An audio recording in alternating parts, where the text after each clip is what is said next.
What's up, everybody? It is your girl, Bree, and welcome to I Am Bree TV. Thank you so much for coming back. This is the part 2 to my labor and delivery story / story time of my first birth. So, where did we leave off? Okay, yeah. So we left off with talking about the wonderful nurse that I had with me pretty much the whole time of my delivery and the duration of the labor. She was so sweet. She was awesome. She was just everything. I was so thankful to have her. So at this time, as I said, I was in labor. I was pushing for 2 hours, going past 2 hours at this point, and there was no progression with me pushing out my baby. So what ended up happening was my baby started to become distressed. I guess my body and my baby weren't coinciding. What I mean by that is my body was jump starting going into labor, and my daughter wasn't reacting too well to my body doing that. One thing I almost forgot to mention, my daughter did become distressed, but because a reason behind her becoming distressed, she ended up having her first bowel movement while she was still inside of me, which is known as meconium. So that resulted in me having to, another reason why I had to get the emergency C-section process. So I think my daughter just was like, I'm not liking this. This is just, I wanted this to go at my pace. And since it wasn't, she wasn't going along with that. That's my personal opinion. So, just no progression at all. I wasn't having any luck with pushing, trying to do a natural or vaginal birth. So at this point, there were 2 doctors that came in. There were like a bunch of nurse staff that came in. Like, it was just a lot of people coming in at once, and they came in to talk to me. And then all of a sudden I started getting like lightheaded. Like, I guess I started having I was panicking. I was getting very overwhelmed because of all the people, and me just not, everything just was not going the way I thought it was. So I was getting overly emotional. It was just a lot going on at that time. So both of the doctors informed me that they felt that the best way for me to deliver my child would be a emergency C-section, because her heart rate was dropping, she was becoming distressed, she wasn't taking too well to me going into labor the way I was. And then my heart rate out of nowhere just started dropping. So with me having an IV, I was being pumped with the antibiotics that I was telling you guys about, because I tested positive for group B, strep group B. And so I was getting the antibiotics. Then I still had the epidural up my back, right? So I couldn't feel the lower half of my body, going through that. And then trying to push my daughter out, which again, I was not pushing the correct way, so it was just tiring me out. I was getting worn out. So yeah, a whole lot. So at this point, they're telling me that they feel like that's the best option. They were encouraging me to deliver the way I wanted to, but because we weren't progressing and my water had been broken for quite some time now, they thought that was the best option. But it was totally going to be up to me, honestly, because I would have to sign off on it. So I cried. I'm not even going to lie. I got emotional. I cried. The nurse that I was telling you guys about, she started crying with me. She talked to me. My partner, he was there at the time, and his opinion was, I feel like they're not telling you anything wrong. So his vote was yes. And ultimately I said, okay, let's do this, because what's most important is getting my child into this earth safely, and you guys helping me do that. So as far as how the labor was going and it not going the way I wanted to, that was just something I had to put in the back of my mind. I was just more concerned about my child being okay. So at that time, everything just started picking up, started going fast. The nurses and the whole staff, they immediately put me on, they gave me oxygen because my heart rate was starting to drop, right? So they transferred me to another bed. Then they pushed me, well, not pushed me, but they wheeled me off to the room where I was going to deliver. I was going to have my C-section. I remember like going down the hallway, and I was still crying. I was starting to feel sick. So I started throwing up. So that was going on. So once we got into the room, I just remember bright lights. The room was like pretty much all white, just like in the movies. It felt surreal, but real at the same time. Like, it felt like something that you would see in a movie, but it was actually happening. So it was crazy to me. So there was someone, I remember, on my right side, and they were a doctor. They were like all suited up with the face mask, the gloves, all blue, the gown, and the I guess the whatever the things are called that go over your shoes when you're in the hospital. They had all that stuff on. Everybody had all of that on, and they were like, I don't even remember how many people were in the room. There were quite a bit of people. I remember the doctor, he was in there. He was, constantly talking to me, reassuring me that everything was going to be okay, that everything was going to be okay, and just asking me, am I excited about seeing my baby? And I'm like, yeah, I'm very excited, but I also feel sick to my stomach right now because I'm throwing up. But the doctor that was on my right side, they were taking care of me. They were suctioning. If I did throw up, they were right there with the little suction thing and the little I guess it's called a spit cup or something like that. They had that on the side of me. They were taking care of me. They were like wiping my mouth and everything. And of course, my partner, he was there too. He had to get all in his his gown and the beard mask and all of that. They had him ready and set to go as well. So at this point, they started to, I guess, increase the epidural, or the amount of medicine I was getting, because at that time I'm getting an emergency C-section. I'm not supposed to feel anything. So as they're upping the dosage, they're asking me, can I feel this? They're poking my legs and my lower part of my body to make sure I can't feel anything. So the first couple times they asked me, I'm like, yeah, I can feel that. And then my third or fourth time, I'm like, no, I can't feel that. They were, still checking. They're like, okay, we're good to go. So they started, and I distinctly remember it didn't take that long. It really didn't.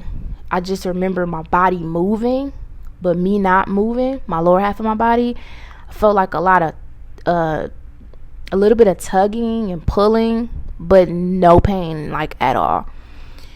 And then all of a sudden there was a big curtain up, and then all of a sudden I hear them say, all right, she's here. And at this point, I still can't see my baby because, they have your lower half of your body covered while they're working on you or whatever. And I heard no baby cry. So then all of a sudden I'm listening. I'm coherent, but I'm kind of like not at this. at the same time, like I could hear, but it just felt like I wasn't even in the room because of the medicine I was getting. So I'm asking, like, is she okay? Because I didn't hear her cry at all. I didn't hear my baby at all. And they waited a couple minutes, and then they told me, yeah, she's okay. She has some fluid in her lungs. So it took her a little bit to cry or to get some type of sound out. So eventually I heard her, and my heart just started beating really, really fast because I got really overwhelmed and emotional because that's what I wanted to hear. I wanted to make sure she was okay. I'm like, if I can't hear her, she can't speak or cry or anything, how am I supposed to know she's okay? Because I'm laying down on this table, I can't see anything. So her dad went over to see her, and he comes back to me, and I asked him, like, did you see her? And he's like, yeah, I see her, she's beautiful. And he starts getting emotional, he's crying, and I'm like, okay. So then I remember her cry. It was so small. Like, it sounded like, if you ever heard like little kittens, like baby kittens when they're first born, it was like that. But it was like even more faint than that. And it just melted my heart. Like, it made me cry so hard. But I was so happy and relieved at the same time. So a nurse came and brought her over to my left side. And she was all bundled up. She was so small. And they were like, now her face is a little swollen because of, all the time she was in the birth canal, but she wasn't coming down, and the fact, of the doctor having to reach up there and readjust her and stuff like that. So her face was a little swollen, but not to where I felt like it was painful to her. But I would never forget her little face when I first saw her. So then they had to whisk her away to take her to the NICU to make sure I didn't pass along the infection that I had, and to make sure she was okay. They had to monitor her, make sure her vitals and everything were okay. I did lose over 1 liter of blood, so I didn't have to get a blood transfusion. I didn't, because I guess the amount of blood I lost was roughly normal, so I didn't need to get a blood transfusion, thank God. So after I had delivered her, they took me back to where I was gonna, recovery, that's what they call it. So they took me back to that room, and then they told me that they would bring my baby to me after they, monitor her for a little bit. So I waited there for maybe an hour or so, and they still hadn't brought my baby back. Now, at this point, I still can't walk. I'm having to still get wheeled around. And I'm asking, anybody that's coming in the room, I'm asking them, like, okay, have you heard anything about my daughter? Can they bring her to me? What's going on? And there were two or three people that all told me, yes, as far as I know, she's fine. I don't, maybe they want to kind of watch her a little bit longer or something, but as far as I know, she was fine. There was nothing wrong or anything going on. So that kind of made me feel uneasy, because it's like, well, if she's okay, if she's fine, why aren't they bringing her to me?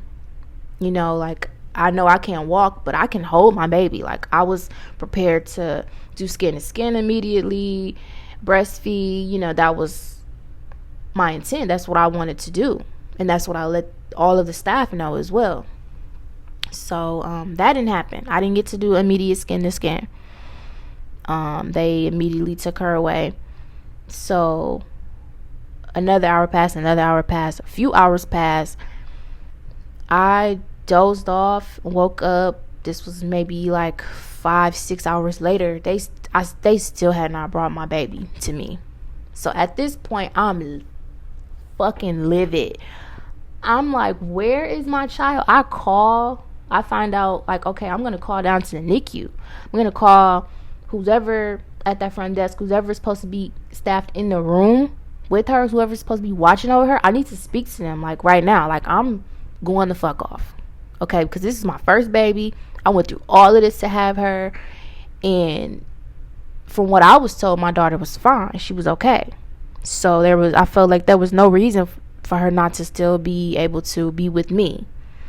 So I spoke to someone, and she informed me that, my daughter was fine, that they were going to bring her up to me because I guess once they found out I was asleep, or I fell asleep, they wanted to let me rest, quote unquote. So then they would bring her to me. But my thing was, I was looking for my child and asking about my child before I was going to, quote unquote, rest. So I felt like that was bullshit. I felt like they just wanted to hold on to my baby because they were bored and they wanted something to do. And then another thing that pissed me off was, how you get to participate in your child's first bath. I didn't get to do that. Why? Because these damn nurses did that without me, without asking me, without running it by me. They went ahead and did that. I didn't want to do pacifiers because I wanted to breastfeed, right? They gave her a pacifier. They gave her formula.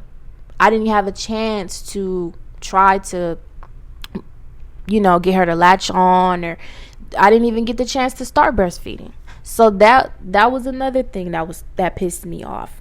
And of course, I went off about it because that's not right. It's not. Those are things, even though this was my first time, I knew that these were things that they were supposed to ask or try to find out before they just jumped the gun and did that. Given the fact that my daughter was okay, she was fine, she didn't even need to be in the NICU for as long as she was there. So that was not okay with me. I would definitely went off, and I let everybody know that was not okay. So of course I'm getting apologies, whatever. I'm not trying to hear that. Bring my child to me now. So they finally brought her up to me, and they wanted to, they're saying they want to run tests and stuff. I'm like, I'm not going for it. I'm like, no, I'll go with you. I'll go with you. I'll wheel myself. I don't need you to push me in the wheelchair. I'm like, I'm coming with. So that's what I started doing. Yes, I became a whole mama bear. Because I'm like, no, as far as my child has been away from me for how many hours now? Like, I want my baby with me, and I want to see what the hell you guys are doing, because, thus far, it's just, I don't like how you guys have been moving. This has just been bullshit, in my opinion, from what I'm seeing. So this experience was just not what I was expecting. I ended up I cussed out one of the aides, that the nurses, or whatever you want to call them, the people that are supposed to keep your room neat and tidy after when you're in your recovery room. And especially if you have a C-section, they're going to have someone come in more regularly because, you're bleeding and you may need assistance with the room and stuff. So this girl, she wasn't emptying the wastebasket. She wasn't making sure I had, they're kind of like the really big pads. She wasn't trying to make sure I had any of those. She wasn't trying to make sure I had a peri bottle or anything. I had to ask for these things, and I know that these are things that should have been there. Now, I didn't prepare to have those things because, as I said, I thought I was gonna have a regular vaginal birth. I didn't expect to have a C-section. I didn't expect to have to experience having a C-section because I didn't think that was gonna happen to me. So my mind was just, trying to stay positive. Like, okay, I feel like I know how my birth is going to go. Oh, not the birth, but I feel like I know how my labor and delivery is going to go, right? So that's the state of mind that I was trying to stay in. So as far as all these extra things that I had to go through with having emergency C-section, that was like out of nowhere. So you think that someone would be more helpful, but she was not. She was not trying to keep up with my room. She wasn't trying to make sure I was comfortable. She wasn't trying to help me or anything. So I let her know about herself. Once I was back up and walking, I wasn't walking fast, but I was up and walking. Oh, I let her know about herself. I definitely did. So, and I sent in a complaint about her. And then, so it was like, they're supposed to, every shift change, they might have people, that are in medical school that come in and check on you, because that's a part of their hours, if that makes sense. So people just kept coming in my room.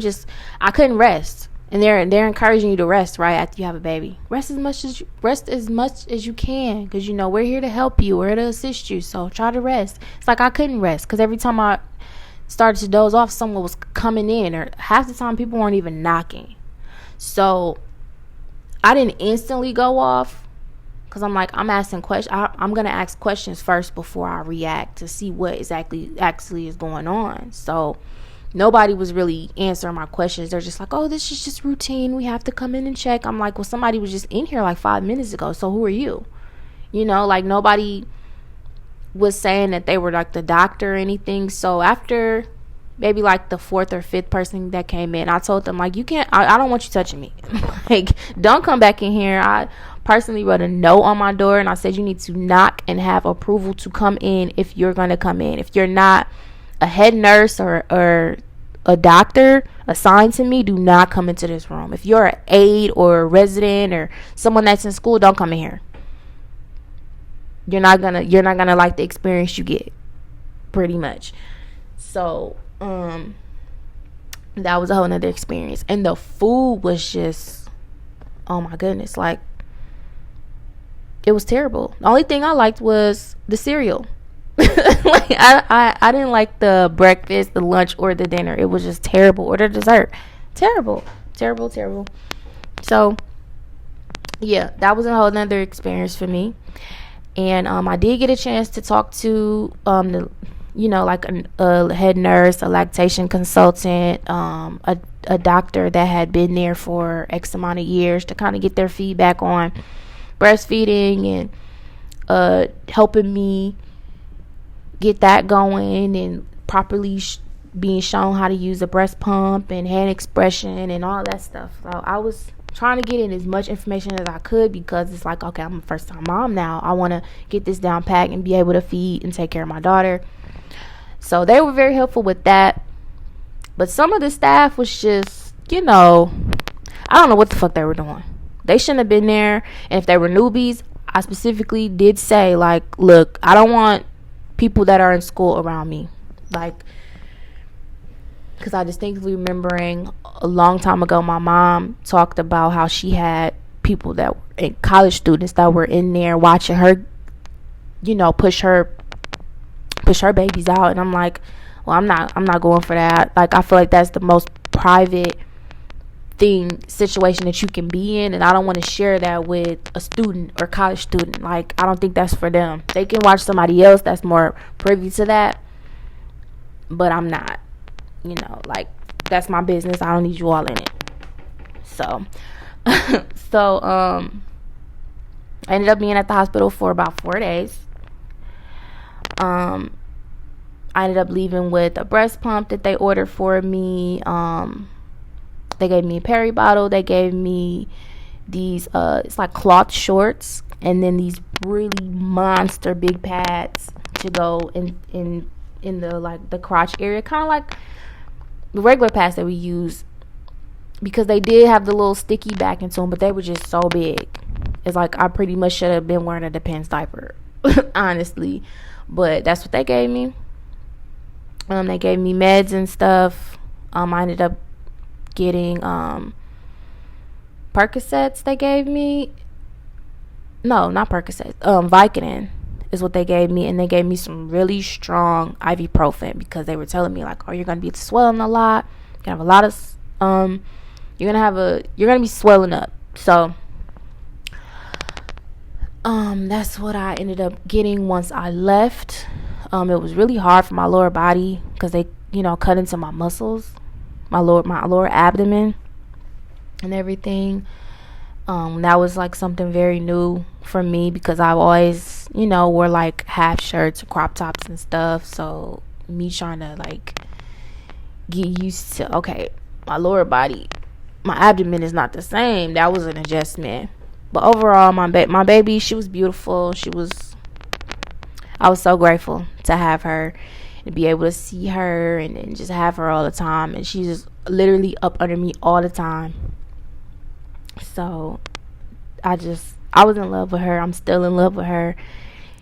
She was and is still the love of my life. She's such a special little girl. I'm just really grateful to have been chosen to be her mom. So we're, I'm at home, I'm recovering. My whole body just really swelled up so much. I felt like the ibuprofen was not helping at all, and it really hurt for me to even walk. And these are things like people don't really talk too much about. Like, you need assistance. You need a lot of assistance after having a baby. And I didn't really know to what capacity. I heard that, but I didn't know how much assistance you need. Like, you really do. When the baby's crying and you don't know why the baby's crying, and getting peed on for the first time. It's all these new things. It's like, okay, I just gotta jump in there and do it, But I did, and hey, I'm a super mom. I did what I needed to do. And I don't gotta change no more diapers with her, because she's good now. And she's, like I said, she is just a special little girl. She's just amazing.